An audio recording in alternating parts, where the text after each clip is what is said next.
Hey guys, welcome to a behind the scenes. In this video, we're going to be looking at my two most recent animations, which is the Dreams animation here, as well as the Clown House one. And we'll also look at the outro thing, which first appeared with these videos, a little 10-second thing at the end saying animated by Mama's Boy. A couple of people commented on that, so we'll go ahead and touch on that as well. Starting with the Dreams animation, so obviously the inspiration came from the Asleep adventure map. Sparkles played a couple of days before this video, and no, I wasn't on drugs while I made this. Gosh, most of it was just from the adventure map. I added a couple things here and there. For starters, it shows him kind of the background fading to black as he's kind of transitioning from the game show place to this place. So for that was just this kind of this gradient applied to this cylinder here and then animated to move up. So quick effect there as he's kind of looking around. And then it has him fly or land over here, and that's when I have him called Sparkly or Shiny Sparkles. The rig file name is called Shiny Sparkles because we have, you know, like, I guess Babify. He kind of looks like a baby a little bit. But basically for this, I took the original rig, took the skin, I removed all the noise and made the skin a lot like brighter. You can see all the noise is like removed out of the shirt and all the skin. It's made, you know, brighter, more peachy. Removed the glasses and the facial hair, gave the blush on the cheeks, and made them kind of like mushy cheeks. I don't know how to explain that, but you know, the little curves here on the side of the mouth. So made the pupils around, and I think also made the skin shinier, as well as shrunk the head down. If you notice, that was one of the more subtle things, but I actually shrunk the head so you can see the normal head kind of fills in this yellow box, which is the controller for the head. It kind of fills that in more, and it's usually the width of the torso, so you can see usually it'd be a little bit wider, but that is what makes, that's what went into making him look all kind of weird. And actually the original look I was going for, before I made him, I had the pig over here, Gizmo the pig. I had, where is it? Oh, I got myself disoriented. Originally, he normally looks like this, right? And I was kind of just trying to figure out what look I wanted to go for. You know, the kind of dream look where things are like slightly off what they are in reality. And I just went ahead and just smoothed the mesh. So just selected everything I already had and hit 3 to smooth it out. And it made it look like this. And I was pretty happy with that. I mean, that kind of was fitting for the look, so I just went ahead and went with that. So didn't have to do any extra work to the pig, just smoothed it out. And you know, he had the mouth is all like weird sunken in, and the eye sockets all around. So I was like, yeah, that'll work. And then I kind of followed that look with when I was doing when I was changing the Sparkles rig up. And then for the giant, which comes in a few frames later. So originally the skin, actually in the actual adventure map, this is just a giant zombie. Nothing too great about that. So I was actually looking for a skin for this guy, the guy that shoots the cow wand, which I'll show in a second. And I found this naked, like crazy faced skin, which I liked, but I removed the face and just used the rig's face and shrunk it all down so it made him look, I don't know, just weird. I guess that's the reason for all the stuff in this video, is just to make it look weird. And then of course add the diaper because you can't have naked Minecraft people. And there's actually a lot of particles in this. Usually I don't use too many particles in videos, but this one had quite a few. And these are all sprite particles. So what sprites are, they're basically like little planes or little squares with textures applied to them, and they always face the camera no matter what angle you look at. So you can see if we just focus on one here, as I move the camera around, you can see they're always facing it. And these are all the particles in Minecraft are sprite particles. Just with different textures applied to them. And then as the particle ages, so from, oh, I got a notification. I feel like that happens once a video. Anyway, so from the point of their birth to the point of their death, you have this kind of little movie clip or image sequence play. So you can see if we focus on this one again, you can see as it starts out, it's at this image, and then as it reaches its death, you can see that image sequence slowly changes, so you can see it kind of fades off. So that way it just doesn't disappear altogether. And to get this to work properly that way, because all these particles are being born at different times and dying at different times, you have to have this image sequence play, because one material is over top the whole thing. You have to have this image sequence play for each individual particle at different times. So what you have to do is create kind of this per particle expression that tells it to play from birth to death. And it gets pretty complicated. You can see I have it selected here. These are these start indexed PPs. Please, let's keep it mature. Stands for per particle. And then you have sprite number per particle as well. And these are both very important for this expression to work. But the downside is I didn't figure this out until I was trying to figure out why these weren't working. These don't work with the mental array renderer. These actually just these don't. It's kind of hard to explain because you'd expect what you see in the viewport. Okay, now click render. Mental array will do all the the extra calculations it does, and it'll show up just more fancy than the viewport. But it's kind of it's hard to explain. But basically, these won't show up properly through the mental array renderer, which is what I wanted to use with this. I've mentioned this in the past. I've been doing a lot of experimentations with the viewport as the renderer to say, it saves a whole bunch of time. And I've kind of finished with my experimentation. I found what worked and found what doesn't really work. And for this, I just wanted to go back, just use the mental array renderer, because obviously it looks better, but it takes a lot longer to render. But yeah, I want to use that, but it's not compatible with this. So I'll have to figure out how I'm going to use this in the future. If I want to use these sprite particles with the same expression, I'll either have to figure out an alternative method, or I'll just have to figure out how to get that to work. But basically, those aren't compatible, so I actually had to use the viewport renderer in this case for most of the rendering passes. I could do a couple with mental array, but for the majority, I had to use the viewport for that. So, quick explanation of something that's kind of complicated. So hopefully that made sense.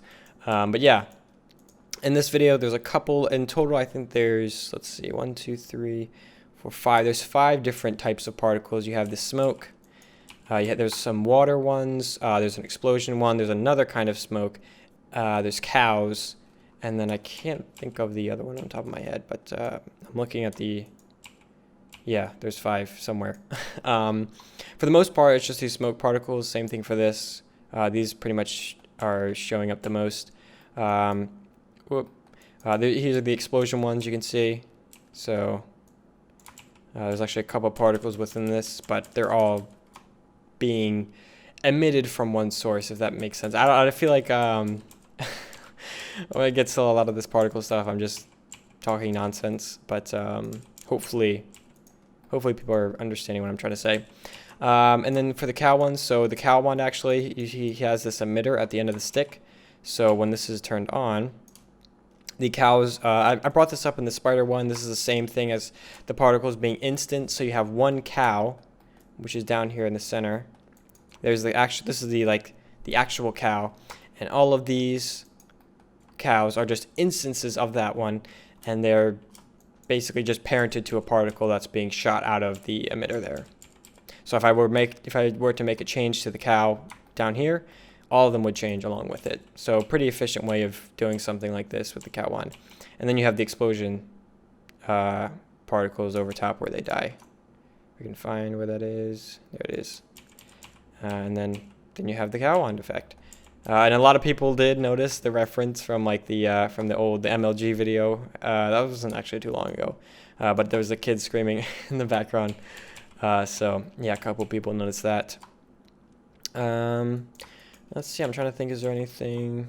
You have the house, come in, explosion again, just using smoke and explosion particles, and then at the end, you have Gizmo. Oh, another thing is this didn't show up too well in the video. It showed up fine until you add a motion blur in, and then it really doesn't show. But I added horse ears and a horse mouth to the pig, which is why he kind of looked the same in the video.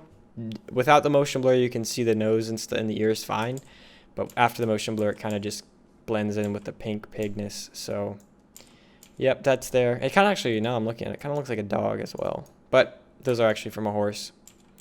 And then he flies and gets exploded by the flying squid. I love this shot. For some reason, I loved how this looks so much.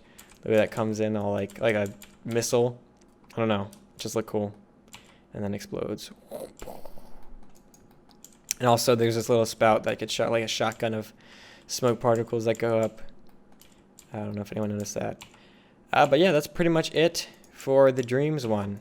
this is probably one of my favorite animations so far to just make, as far as like funness wise, enjoyability, because it was just like, yep, do whatever makes it look more weird.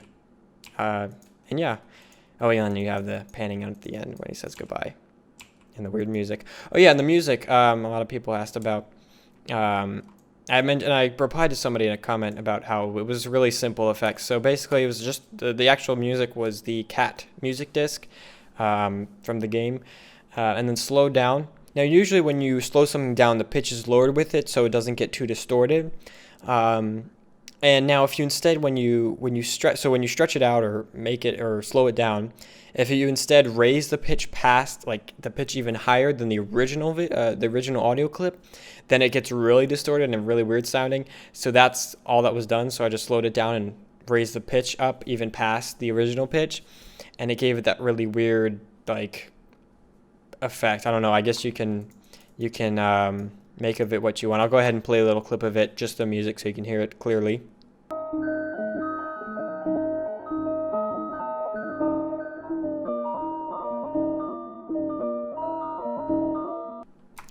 And yeah, so that was simply just by slowing it down and raising the pitch. And that's it for this scene. Let's go ahead and hop into the clowns one. Alright, so here we are in the clown house one. This is the outside terrain here. We can see it's a little piece of terrain. Now, usually I'll use Minaways when exporting terrain, but in this case I used, what is it, JMC to OBJ, I think it's called, because Minaways won't export things like these item frame, or these armor stands. They won't export the hooks right. The chests look a little weird. So OBJ does a much, I'm just going to call it OBJ because saying the full thing is kind of hard. That has a lot more features and does a little bit better job on the export, but Minaways is much more efficient. So Minaways is better if you have big chunks of terrain, because you'll get much smaller files and better performance in the viewport. But MC to OBJ lets you export things like armor stands. Entities basically are the things Minaways has issues with. So it lets you export those kind of things. So it's kind of a trade-off. So most of the time I'll use Minaways since I'm usually using pretty big chunks of terrain. But in the case of this where it's pretty small, I'll go ahead and use MC to OBJ, especially when I have things like these armor stands that I want to be in the scene that I don't have to like make by hand. And actually, another thing about Minaways versus MC to OBJ, MC to OBJ, well, usually out of Minaways, I'll use the feature that exports the whole thing, one texture for the whole scene, one texture and one material for the whole scene. And MC to OBJ has that feature as well, but the texture doesn't, or the UVs don't line up properly with it. There's like little lines in between blocks, and it's noticeable and it's fixable, but it takes time. So to avoid having to spend that time, I just exported each material, or a separate material for each object, which is the default setup. And that's really hard to work with because then you have a ton of materials. Say there's probably about 30 different blocks here. Then you have 30 materials to work with, and that's a pain. So a way around that, to use one material but still have all those textures plugged in, is by using a switch. So I go in the terrain material. So this material is applied to all the objects in the scene, well, all the terrain objects. So if I go ahead and just show you, I'll go ahead and select objects with this material. You can see it selects pretty much everything except for like the characters and stuff. So it's one material, but it has all these textures, or all these terrain textures plugged into it. And the way that works is, like I said, with a switch. So if I go in the color channel here, you can see it takes me to this switch. So this is what's actually plugged into the color. And what you do with this is you just grab all the objects you want to be associated with the switch, and you add those surfaces. So you can see these are all the end shapes, these are all the objects in the scene. And on the right side, you can associate a separate texture for each one of those objects. And that way I can have one material to keep it all clean, but still have those separate textures for all feeding into that one material. So pretty cool thing. Wasn't aware of that until I made this video, or had to make this video to kind of overcome that. I mean, I've always been aware of the switch. I've seen it before in the utilities. If I go ahead and utilities, it's somewhere in here. There's also a bunch of different kinds of switches, depending on what you're plugging into what, just how many channels this has. I was always aware of the switch, but I never really used it before. Luckily, the help form made it pretty easy to figure out how those work. But yeah, they're pretty simple and they're pretty cool. So here we have the clowns. So he had all the organs. So if I go ahead and kind of undo that, all the lungs and stuff. So I just through a couple like approximately looking organs together, a couple minutes, and then he like dances around, and this one's cheering him on. Where is that? Yeah, so he's like cheering him on. Yeah, he's doing weird twists and stuff. You have these guys walk into scene. They start slapping each other over and over again, and nothing changes. He's disappointed. Oh man! And someone noticed this in the comments. I mean, I assume a lot of people noticed this. Some people just don't comment. But this was taken from like 20 minutes worth of audio, just random segments kind of chopped together to make like this little story that really didn't exist in the actual video. And I noticed someone commented about that, and I thought it was kind of cool that they actually noticed. But obviously, yeah, this was completely fabricated from just those little audio snippets. This kind of story of him critiquing the clowns and then killing all of them, which I guess he does do in the video, but in under different circumstances. So yeah, then they're all sad from his insulting, and then he gets up and tells them the news, why he's really there, with a little chair I made, and then slaughters them all. And in the end, you have him walk out. And I don't know if this was really noticeable in the video, but if I go to the part where he kicks the door open, there's actually a body laying on the ground right behind him, like kind of like that. So you can just see like the edge of the body as he walks out, and then says thanks. And yeah, that's pretty much it for this video. Let's go ahead and look at the outro thing. All right, let's just go ahead and run through. This is the outro end card thing, whatever you want to call it. I'm not too special when it comes to After Effects. I have a little bit of experience with it. I'm able to do all the stuff I need to for my animations. When it comes to motion graphics and stuff, I'm nothing too special. So I think I managed to put together something pretty good. I guess I'll let you be the judge of that. But let's see here. So this is the bulk of it here. You can see for the background is just like a metal texture I found, which I made to look black and white and kind of faded like it is, a little bit blurred. And then there's this gradient that radiates out from the center top here, which is animated to come in like that. The text comes animated and fades in from the sides. These are just text layers with a drop shadow effect to give it that glowing effect. And then obviously the shadows are colored to this red and this blue, and then these have a white drop shadow. For the lines here, how they animated, this was actually done with a little video clip or some stock footage of like smoke. So I'll go ahead and jump into this. Is the composition that controls the opacity of those lines here.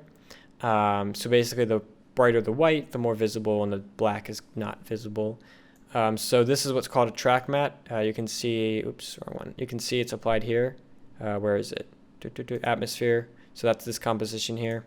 It's applied right here as a track matte for the shape layer.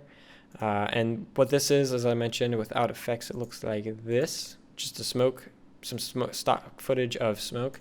And it's time remapped, so it starts out really fast, and then it just slowly kind of bellows through the remaining of the video. And there's a curves effect applied here, so that way it's pushed up, the alpha channel is pushed. You can see here, this right here is crunched all the way up, so that way the center of it, the bulk of it, is completely white, so you're able to see the lines for the majority of the video. Because if it was like this, it would just be super spotty and like not look really visible. And then also there's the whites are really pushed high, because by default it just looks like this, so even the brightest parts are still just pretty much gray. So I had to push this up a little bit, so those parts were white. And there's also a blurring effect, because you can see this has to be scaled up a lot. So to remove that pixelation, I can just enable that blur, and it kind of fixes that for the most part. It's still kind of visible here, but when you're looking at it in the actual product, the end, you can't see that at all. And then you have the composition, I can't say that, composition of the previous videos. So in the future, whenever I want to switch these out for the two most recent, I can just simply right click and replace footage. Actually, I think I have to do that through here. I can just grab here and then just go replace footage with a file, and then just pick a different video. So it's pretty quick to just swap these out. All the effects and stuff will still carry over, and I'll just have to export this out and be done. And then you have the music, which is some Monstercat music, which is cool. I was aware of Monstercat before making this, but I listened to so much of their music